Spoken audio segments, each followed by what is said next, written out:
So Jonathan and I, we were kind of like, we hit it off from the very first time when we met each other because we are on the same wavelength when it comes to buyer first strategies. And we share a serious grudge against some marketing enemies, which is short-termism. And please correct me if I'm wrong, Jonathan, like based on what I've seen, what you do, Yep.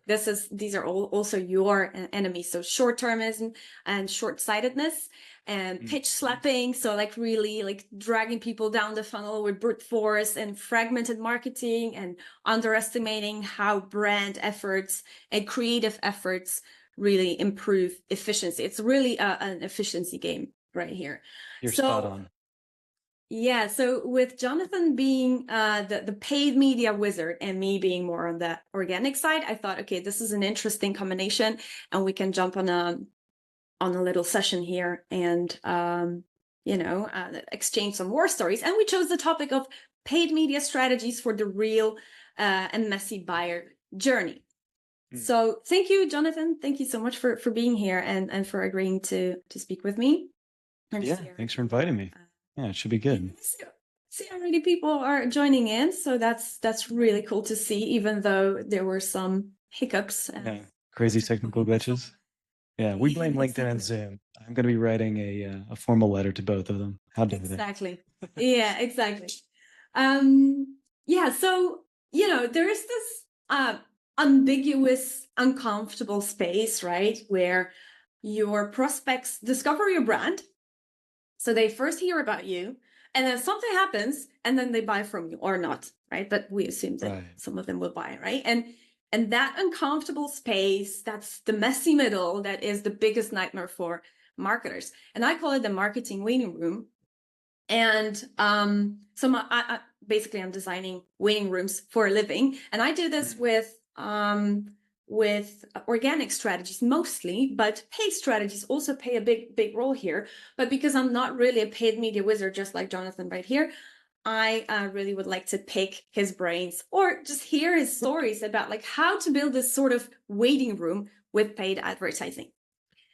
So, Jonathan, today we'll unpack these strategies, and I would like to start with, like a more general question, because it's all about balancing brand and activation plays, right? And you can do this through many channels, and paid channels are part of it. So we often hear about this ideal split between brand and activation, or brand and direct response marketing. And that is like about 60% for brand and 40% for a direct response. So, but in your experience, how does that really reflect in paid media strategies and in budget management, especially at scrappy startups or B2B SaaS startups, because that's where you're specializing, right? Yeah, for sure. Well, so it's interesting. I mean, I think for people that don't know that 60-40 rule, it's by Les and Peter Field. They wrote an article or a blog, I believe, and it's also in their book as well, about over a decade ago. And then I think it was republished back in the B2B Institute from LinkedIn as well. And so it comes from award submission data from the IPA is where that data comes from. So it's a little bit aged, but I guess the practicality of it is that you don't really see that split being that black and white ever, right? It's really there to just be a heuristic or a mental model to say, hey, generally, how should we think about splitting things up? And one of the other things that's been actually a little bit more common to hear is the 95-5 rule, which is from John Dawes or the Ehrenberg Bass Institute. And so that's gotten a lot of traction, especially on LinkedIn as of recent. It's been around for a while now, but it basically is just to back up this whole Les and Peter Field conversation. It basically just says that, hey, we know that all people are not in market for what we do. They're not all in market. And so the general ratio is that 5% of people are out of market, in market, and then 95% are out of market. And so we have to figure out how we, divvy up our budget. And one of the things that's very difficult is there's no real black and white formula to do this. Now, a practical way on paid, to your point about talking about paid, just since that's the lens that I'm coming at this at, is you could easily take Google Ads, for example, and we could talk about non-brand, and you could size up all of the high intent keywords related to your product category or the capabilities that your product offers, and then understand how much search volume there is in a given window, 30-day window for your specific product category. And that could at least give you some type of idea of what amount of demand is out there currently for your product category. And then of course you go into looking at the low CPC bids, high CPC bids, and understand, okay, cool, now that I understand the general cost of all this, I could maybe put together a number that's actually real to say, hey, if we were to go out and capture all the demand on Google, which again is just one channel, it's not like everyone goes to Google to search for products, but some people do, then that would be a way to get to a number to figure out how to split that. But in practicality, it just never really works out exactly that way. So I'll stop for a second, see if you have any follow-ups on that. But yeah. So I get what you mean here. So I'm more interested now in like how does it in practice? How does it look like those brand campaigns versus activation campaigns? What is the difference here? yeah. The primary difference is that, one set of campaigns in terms of direct response is focused on a core CTA or goal. You typically might even have a landing page dedicated. So a perfect example might be an incentivized demo campaign with a $100 gift card would be a direct response campaign where the primary goal is to send somebody their message or show them an ad, get them to click, go to the landing page or convert on a lead gen form, and then move forward into a demo. Right. So that would be a pure activation type of tactic. Yeah. And there's many out there. It could be an audit, an assessment, whatever the offer is, or even gated content. Those are also direct response types of offers, just lower friction than, say, a demo. Brand building or brand marketing and other demand gen type campaigns are not goaled around direct conversions. You're really looking at engagement rate, click-through rate, the amount of percent of views on a video. You're looking at time on page, how far they got down on the page. You're looking for things like the number of brand mentions across social media sites. You're looking at direct traffic and the amount of brand searches of people searching for your brand. Incrementality tests. I mean, you can get really complicated with some of this stuff. I think for most early stage brands, it's better to keep it simple and use some of the things I just mentioned before. But that's the big difference between the two. Is one's more geared towards, leading indicators. It's more long-term oriented. We're not looking for short-term gain because most of these things are going to take months and quarters to build future cash flows. And so we need to always set the expectations that you're always going to have some campaigns that are targeting a cold audience that has no clue who you are.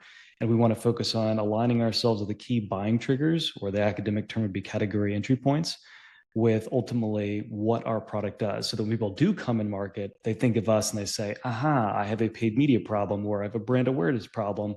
I'm going to think of Omni Lab, or I'm going to think of marketing waiting room, or whatever it is. So that's how to think about it. Yeah.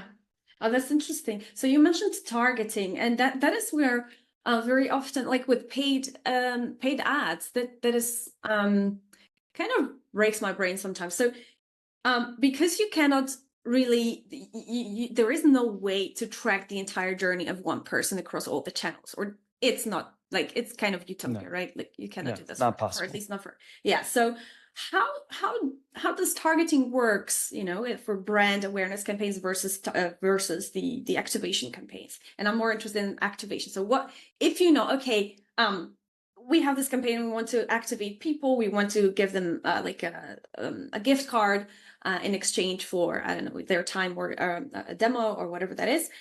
How do you figure out who to target? Yeah, I think it's always more nuanced because there's always this overlap between brand marketing or typical brand campaigns and direct response. And sometimes even a direct response campaign can be somewhat of a brand play at the same time, and then vice versa. So it's kind of interesting how they go together, which is something that we can talk about. But I mean, if you think about like even a TV ad that's targeting a group of people that are cold, that have no clue what you do, you could still have people that clearly are going to see that ad and be in market. And so what we typically do, though, back to your question, is on your brand awareness campaigns, the goal and the objective should be max reach across your whole entire ICP. And so everyone that could be a good fit for your product, we want to achieve the maximum amount of reach to reach as many out of market buyers or potentially in market, because it's always going to be a mix. We don't know all the time whether you're in market or out of market. And then to your point about messy middle, people move themselves in a market and out of market. And so it's not a black and white binary thing. Once I'm in market, I'm ready to go. My budgets might change, politics might change, my VP of marketing moved on to another company, something like that happened. And so that's the typical thing we want to look at, we're looking at brand campaigns, is how do we achieve maximum reach on a channel where our ICP spends time? And then once we can, achieve whatever the target reach percentage is, then we can expand out on other channels as budget allows for it. But I think the easy place for anyone is just to start with as few channels as possible, max out reach as much as possible, focus on the key buying triggers, the situations that your product solves for, so that when people come into market, they think of you. Right. Yeah, that makes a lot of sense. And oh my gosh, I have so many questions that are kind of off the script for us here. But Yeah, um, do it. so I'm really curious how you choose channels and formats, because there's also a lot of nuance there, right? And you're saying that, yeah, you need to max out reach. But reach on, I don't know, let's say Reddit ads is not the same as reach on, I don't know, any other platform, right? So how do you balance that? How do you make choices there? I mean, back to your original question, how do you choose the channels that you want to spend money on? I think is the tough one, right? I mean, the reality is that B2B buyers or humans are across all sorts of channels. I mean, even people that listen to this recording later, the ones that are live now, or you or me, like we're not all just, I mean, we're B2B buyers, I guess, to a degree, right? But we're not Mhm. on LinkedIn all the time. You Yeah. might be on TikTok sometimes, you might be on Instagram, you might be on Meta, you might be on other channels that are outside of kind of the paid world, but you're on a whole bunch of different channels. And so, ultimately, what we need to do first is really just get active in the channel where we feel like our ICP is spending time, so we can start to get some signals back to understand, hey, wait a minute, is our audience even active here? And that's easier clearly on some channels than others, right? LinkedIn being the easiest because people actually have their title, company, and all that information pretty up to date as it compares to, say, Meta or other channels. But we need to ideally assess that situation. And that takes a little bit of time, just understanding the channel dynamics. The next thing that you could do is just build out an actual audience inside the channel. And then you could say, hey, like how many people are in my ICP that are on this channel? Again, some channels are easier than others, but with channels like Meta, you can still use third-party data to build out audience lists with your exact target accounts to get a better match rate on a channel like Meta, because many times it's hard to natively target exactly who you're going after. Mhm. But my big message here, the takeaway is that we need to kind of, as B2B marketers, not just see LinkedIn as the only channel out there. I think everyone over indexes so much on LinkedIn. And if you look at the numbers, just to give you like one stat, because we do run this number all the time, but on a cold audience on LinkedIn, you're usually only projected to hit around 40 to 45% of that audience. That means half of the audience number that you're trying to target on LinkedIn is not even active in a regular 30-day period. And so that means that there's a whole bunch of people that you're not getting exposure to. And so that's why we need to think about other channels, back to your point on Reddit or, whatever the channel is. Mm-hmm, mm-hmm. Okay, so but you mentioned that it's better to start small, right? So start on one channel. So how do you stack or layer these channels? Yeah, I mean, I think the easiest starting point for us in the way that we think about it is that, if you start with one channel, let's just say it is LinkedIn, because I think most people are naturally familiar with LinkedIn and they're probably advertising at some level on LinkedIn. The easy way for me to think about it is just, have we already maxed out the amount of people that we're reaching on LinkedIn that we know are active, would be the first thing I think about. And if we feel like we've gotten to that point, then we maybe would add on another channel to the mix and say go to Reddit or whatever other channel we think is active. But if we haven't, I would still really come back, and this is the same for Google Ads too, right? If we haven't maxed out search impression share on the top converting keywords that are driving pipeline for our business, because Google Ads for us is predominantly direct response bottom of the funnel channel, then why do we need to add another channel to the mix? Now, one Mhm. would say, well, should we be testing and trying to see which channels are the most efficient, cost effective? Yeah, sure. We should take certainly small budgets and try to test out other channels, no doubt, because there could be channels that are just cheaper to reach the same audience from a CPM or CPC perspective. But many times I feel like we're running around trying to add on more and more channels all the time, right? You know this, and I know this. And everyone wants to say, well, we haven't tested this, we haven't tested that. Like, I'd love to try out something here. When really it's like, well, we haven't even scratched the surface on this channel. We've been running it maybe for only a couple of months, and you all of a sudden already want to go to another channel.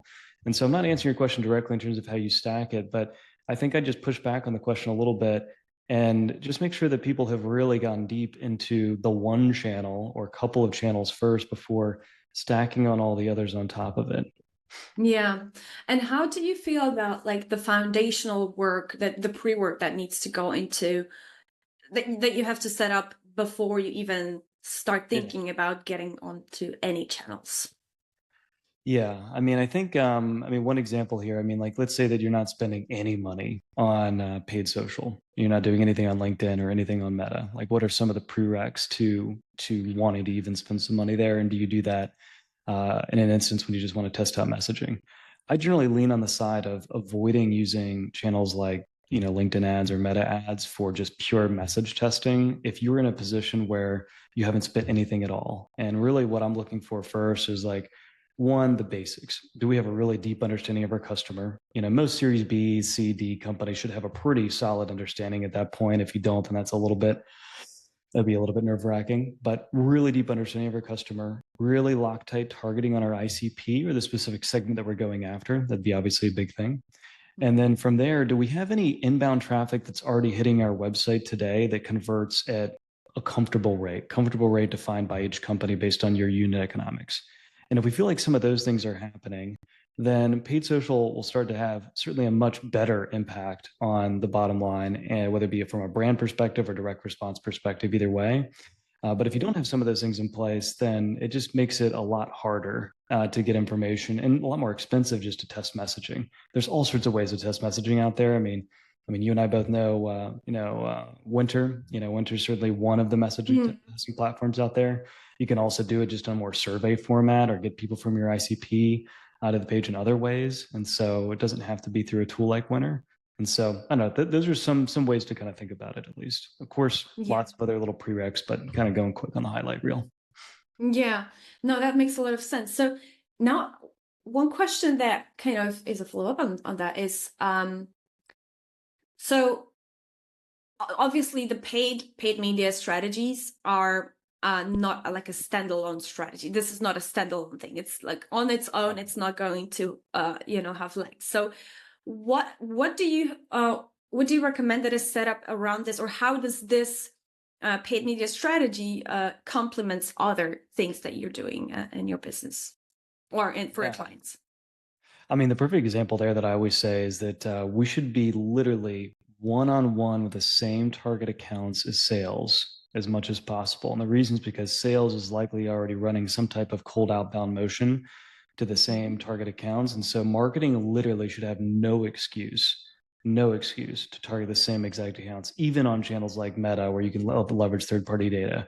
But in LinkedIn world, if it's LinkedIn, simple as just getting the same exact target account list that sales is going after. It doesn't mean that you don't have potentially other evergreen campaigns that are running to much broader audiences, but the effects of paid clearly are going to be seen directly inside the campaigns that they're running from cold perspective. We actually did this back when we were working with Drata, and Drata's blown up now. They're, I think, worth, I don't know, $3 or $4 billion now, but we specifically spent a lot of time with them early on when we were spending, I think, only $15,000-$20,000 per month on paid. And we started working with their sales team a lot on the same exact target accounts. And our goal was really to make sure that those accounts were already well familiar with what Drata does, how it works, what the differentiators are, and just really aligning with key buying triggers. And so we saw over time is that we looked at literally, their sales team gave us this data, but mapped it out month by month. And we saw reply rates increasing month over month after turning on paid. And it wasn't a, straight specific test in terms of incrementality, but we just looked at it just on the broad whole. And over the last, 4 months, we saw, I think it was more than 50% out of this is a little while back now, but more than a 50% increase in our reply rates and meeting set rates. And so you just have to kind of say, all right, well, wait a minute. Like, clearly, I'd love to see all the conversions directly happening in a channel like LinkedIn or Google or whatever channel it is. But we have to remember that, of course, the effects of that are going to be much bigger. It's like when you see an ad, a lot of times, what I'll do at least, I won't even click on the ad. I'll just see something that maybe sounds interesting. I'll go to Google, type in the brand name, and then I'll just go to their website, or I'll type it in directly to my URL. And so you just have to think about those effects, because it's never as simple as like, saw ad, clicked ad, go to landing page, etc. So. Yeah, exactly. So that brings me to my next question, and that is, the safest thing to assume is that people are not going to click. They maybe will look at your ad. So that means a lot for the creative, right? Like what does it mean for the creative exactly? And how do you choose what to put on your ad? How does this whole creative process look like? Yeah, I think it gets into, zero click content, which I know Amanda over at SparkToro kind of popularized, at least the term. But I mean, zero click ads, content, et cetera, has been around for forever, right? I think the difference or the nuance of what Amanda's talking about and when we talk about it is that there's people that create an ad to win the click. And so you think of like something like, I don't know, 7 best places to go in France would be the ad. That's an ad designed to win the click because maybe you're thinking about going to France or you're interested in it. The information isn't in the channel. You have to click it to get any value from it. There's no value from the headline, the 7 best things to do in France. No value around that. The difference when you start thinking about it from a zero click perspective and actually optimizing content for in-channel consumption, because that's where people want to be. We have to remember that, right? Like they came to LinkedIn to spend time there. That's when you take that same ad, right? The 7 best places to go in France or whatever, and you turn that into a carousel and you allow them to see what the 7 best places to go are. And maybe there's a CTA at the end of it or something like that with some information about your brand with distinctive brand assets used throughout the carousel. And so like that would be a good example of just like just nice something easy that everyone I think can latch onto that's not too B2B and complex to understand the difference between those two. And that's what we need to really start doing more of. And that could come in all sorts of formats. Carousel, video assets clearly work really well for this, right? Because you can communicate a lot of information even in a 2 to 3 minute window. So that's kind of how to think about it. Yeah, no, that makes a lot of sense. And obviously, I share the same sentiment here. And it's just amazing to me how, very often we get these ads, we put them out there, and we really think, oh yeah, we need people to click, like you said, like okay, seven tips on traveling or whatever that is.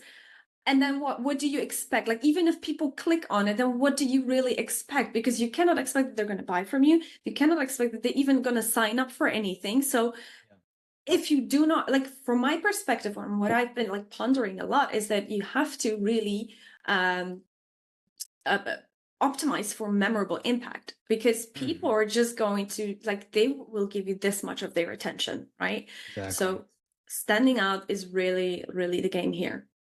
Yeah, 100%. Yeah, and I think there's lots of ways to do that. I mean, I think that what people get a little too carried away with, I mean, I think there's been the whole concept of don't create ads that look like ads, type of mantra that I think is proliferated for seems like the last like couple of years or so, in at least LinkedIn world. And I think it's important to have sometimes some of those tests with those assets like memes and other things like that, especially when it comes to ad creative. But if you read, some great stuff by the Ehrenberg Bass Institute, they've got some awesome material on how much data there is to back up the idea of creating distinctive assets that stay on brand and use the same elements over and over and over again, to the point where you should be able to literally take away all the copy from the ad and literally just have that image. And so, it comes back to the zero click content thing, because with the carousel or with video content, you can use those same types of characteristics. And it could be something as simple as, the font you use. It could be a tagline. I mean, for example, like, you got Nike, just do it. You've got the big golden, arches for McDonald's, which they've actually done some really cool plays in the play. And this stuff is not just for B2C, it's for B2B too. Like Gong, let's use a B2B example. Gong, for example, rebranded a while ago. And a lot of their distinctive assets were that like triangle, I don't even know what they call it, but it's like this triangle thing that came in from the sides. And they use that like just all over the place, as well as the caricatures or the abstractions they used of people were very much the same across all of their ad sets. I think they've now moved away from that for right or wrong reasons. Or Cognizant, another one. If you go to Cognizant's website, I don't know why they remind me of the Flintstones, or maybe it's the cereal or something like that, like Pebbles or something like that. I don't know what the cereal is called, but it's a little crazy. But if you go to Cognizant, for whatever reason, it reminds me of that when I look at it, because he's got these all weird, just the coloration of it, and then like these kind of weird shapes. But literally, like if I saw an ad from Cognizant, they use those distinctive assets, I literally know exactly what company it is. And so like I think that's the goal with that, and avoiding too much of this, like, let's just create a bunch of stuff that doesn't look at all like our brand. So Yeah, exactly. No, that's the whole thing, like really, it all comes down to a solid brand strategy and positioning and messaging. And a lot of startups, they just are not ready to do this or not willing to do this, or they just, oh, okay, we're just going to come up with something and we're going to run with it.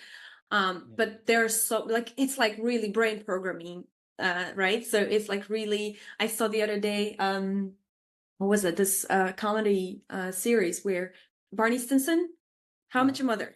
There was Barney Yeah, Stinson yeah. was Oh, I love trying to that.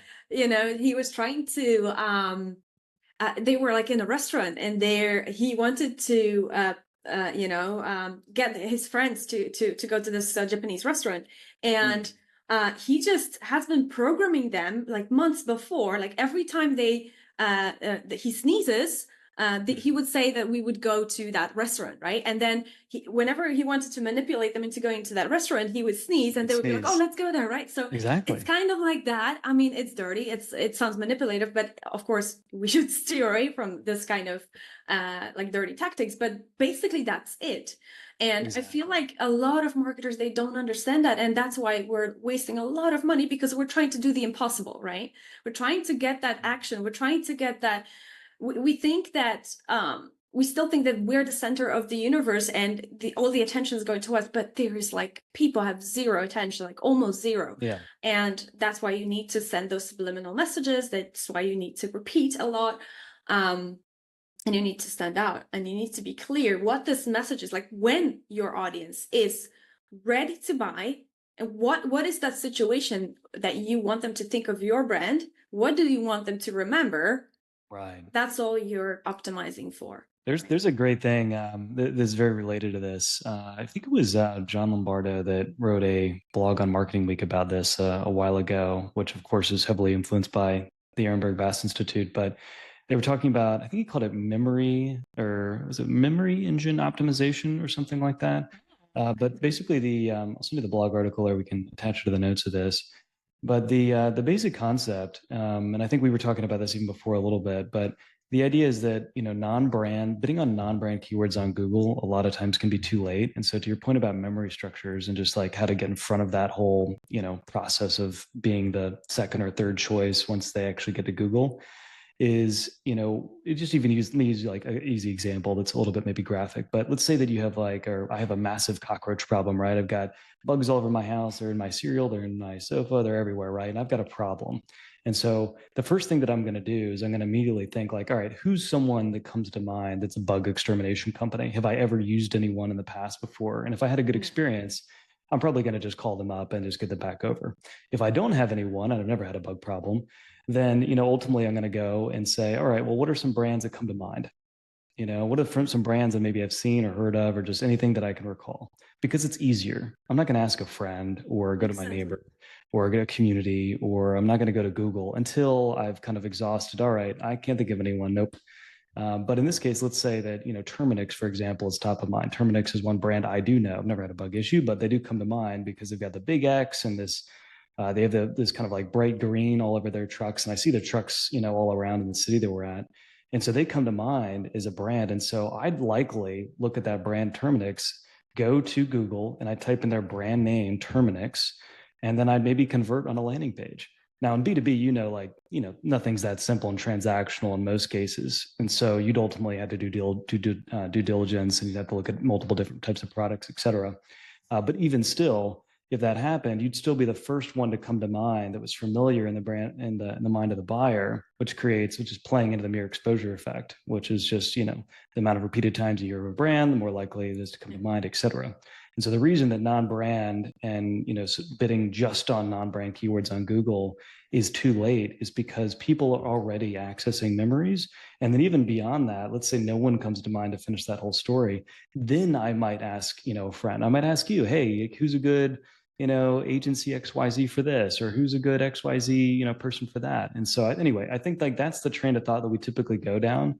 And if we don't come up with anything, it's Google or maybe now Chat GPT to get some recommendations.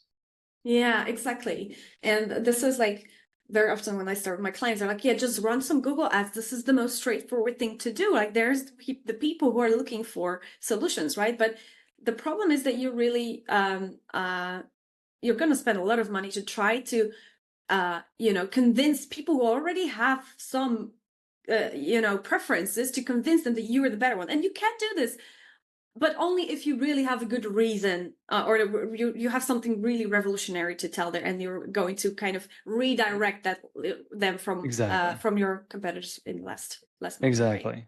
And I'd add one thing. I know you have probably another question, but just add one little short thing. It's not that non-brand bidding on like non-brand keywords is a bad thing. I mean, we run a lot of non-brand, high intent, bottom of the funnel campaigns for a lot of our clients. It's just that you have to balance that type of motion that's more direct response when you're trying to capture demand that's existing with people that are expressing their intent to buy something or evaluate something. You have to balance that with other campaigns that are more geared towards aligning with those key buying triggers, or academic term would be category entry points, so that when they do think of you, they are saying, okay, cool, maybe instead of even writing in the non-brand term, I'm just going to type in your brand name. And you can see that in Search Console. And so you can look at, all right, cool, like I'm seeing general traffic for my brand rise or decline or whatever it's doing. And so ideally you should start seeing rises in that. Of course, you could do more advanced incrementality tests and things like that to do it, but anyway, just to say that one last thing before you go on. Yeah. Yeah. Yeah, very interesting stuff. So, about Google Ads, like while we're at it, I'm curious if you've seen any unconventional uses of Google Ads. Because when we think Google Ads, we usually think like, okay, these are people who are aware of a problem, or like they're already kind of aware of the category and the problems within that, and they type stuff. They know what they're looking for. And so brands have to show up there and capitalize on that. But I feel like the Google Ads could also be used as a brand play sometimes. And there are many creative uses of that. I'm curious if you've ever seen something like that, or have you maybe implemented anything like that? There aren't too many examples. I mean, when you say Google ads, if we're just talking just purely text ads, not YouTube and display, I haven't seen too many interesting examples. There's one that I vaguely remember.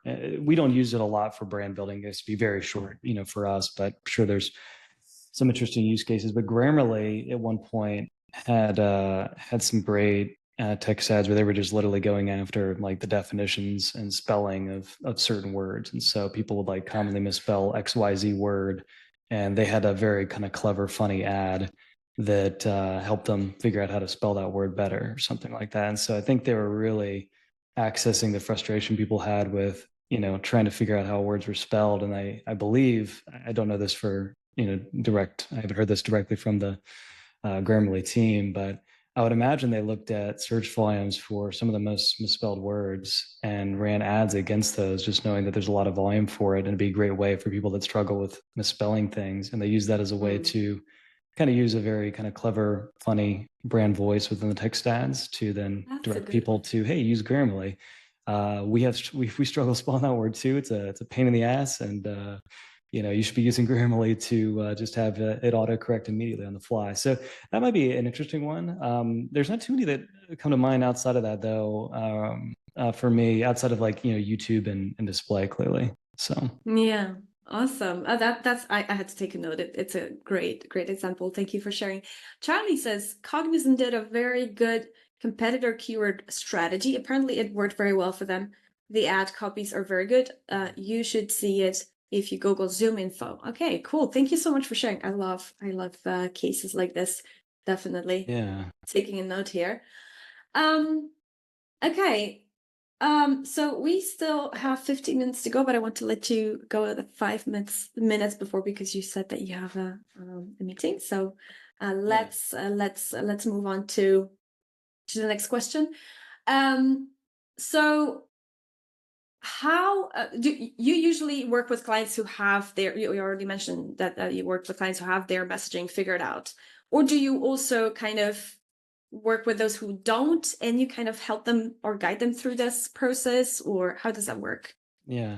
I guess I'd kind of jokingly say, have you met a marketer recently that has their messaging figured out? I feel like so often we're always like, we're figuring out our messaging, we're rebranding, we're trying to figure out how to reposition ourselves. And I feel like messaging is one of these elusive things that you never really, and even positioning too, to a degree, because positioning, I guess, is kind of put, right before messaging. But it's one of these elusive things that I think once you've got to, good messaging or whatever you think it is, it immediately changes, and you've got all your competitors following you using the same messaging, or how you position yourself, a year ago just isn't effective as it is today. But I know your point. I'm being a little bit crass. But yeah, I mean, messaging, usually we work with people that clearly have some messaging on their website or messaging and ad copy or cold emails that's already working to some degree. It just needs to Mm. get better and we need to get clear. So that would be, I guess, the easy, like quick TLDR answer to that.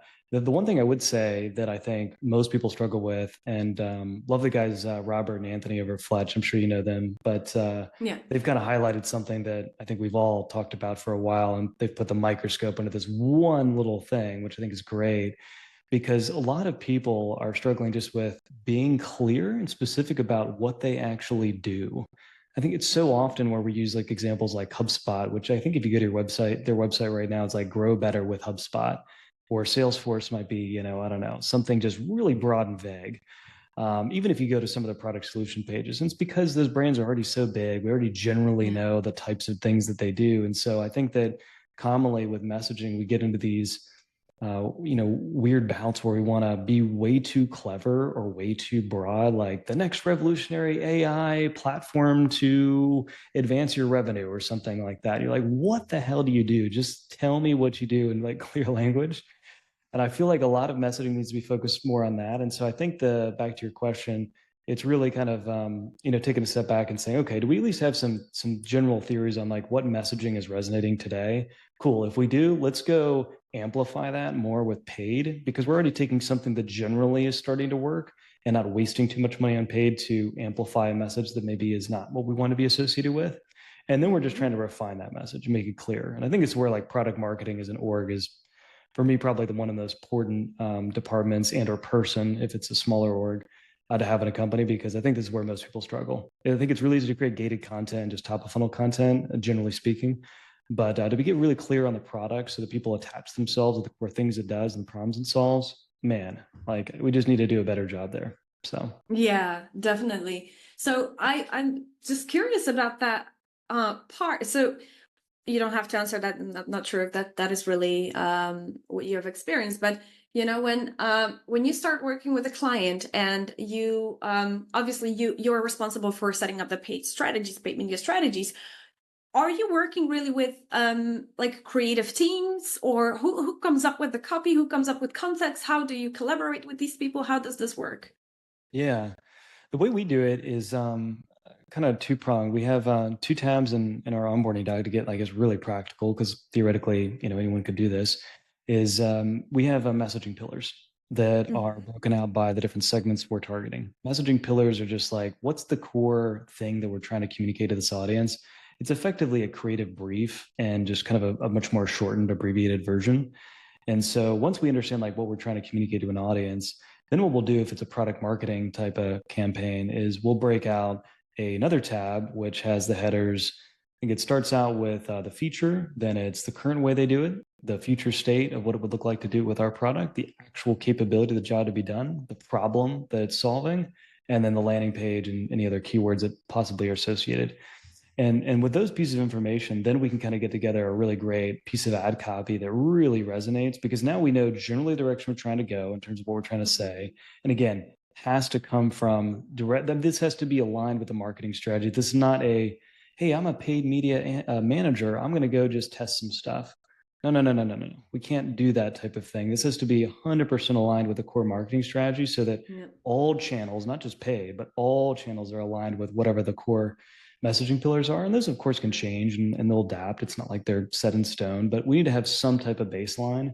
And ideally, structure them into a normalized way where you have one messaging pillar, another messaging pillar, another one, and label them accordingly so that we can actually understand which one's resonating. And I think sometimes, even internally at us, I always tell my team, sometimes we get a little lost in the weeds when we've got way too much messaging and it doesn't really roll up into a specific pillar. And it's like, come on, we got to really stay solid on some of those things. And so that's the way we think about it. But yeah, it's always a team effort. By no means, I think any agency out there is doing 100% on their own. You've got to get information from, the client's brain in terms of customer knowledge, words they use, what we generally want to be saying. And then from a copywriting and editing perspective, then coming over top to refine that into something that ultimately people are going to get some value from or click if we're talking about some type of ad that, is trying to win the click.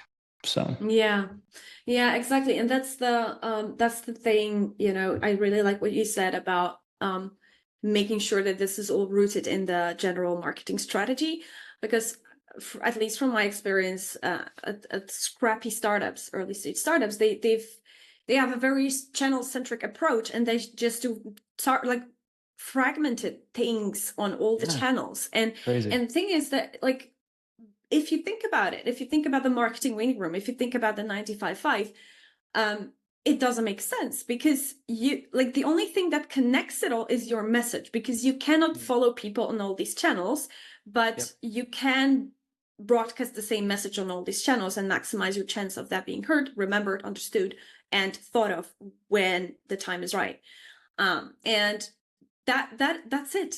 But we overcomplicate. We just come up with all kinds of technology. We're going to do omni-channel, or like we're going to track everybody everywhere, even when they go to the toilet, and that's just very inefficient, right? And that's the thing that annoys me the most, and that is why I came up with the whole concept of the marketing waiting room, hoping that people kind of flip the perspective a little bit from those fragmented channels here and there, or sorry, fragmented funnels here and there, to like a really consistent brand experience, because that's what it is. Like, you get discovered, your brand gets discovered, and then something messy happens, you don't know what happens, and then they buy, right? Again, this has to be very consistent. This has to be like a closed system. And it doesn't mean that you have to push people in there. They maybe subliminally somehow remember you. They might follow you on social media. They might like voluntarily sign up to your newsletter to get that deeper connection, deeper engagement, deeper experience with your brand. Because ultimately, also what you're doing is your brand is like you're optimizing for the feeling that brand gives, right? And that feeling is manifested in all your channels, and also ultimately in your product, because you're promising that feeling, right? So that's how I see it. And I think that paid media really play a big role here, and should be used in a very different way from how we use it. Most of us use it. Yeah, it's tough. I mean, you definitely need to keep in mind the short term and the long term. And so I think, over-indexing on everything being not direct response and nothing bottom of the funnel, I think that would be the wrong decision too. That's an easy way for, you as a marketing manager to get fired. So it's always a balance with these things. I mean, the ideal scenario is that you can at least hit some of the short-term goals or start showing some progress as a, VP of marketing or a head of demand gen early on, by going after people that are warm, that have heard of you, getting people back that maybe you lost previously in terms of like a closed loss analysis, like those types of things, just to get a couple of short wins on the belt, because I think that's going to give you a lot more.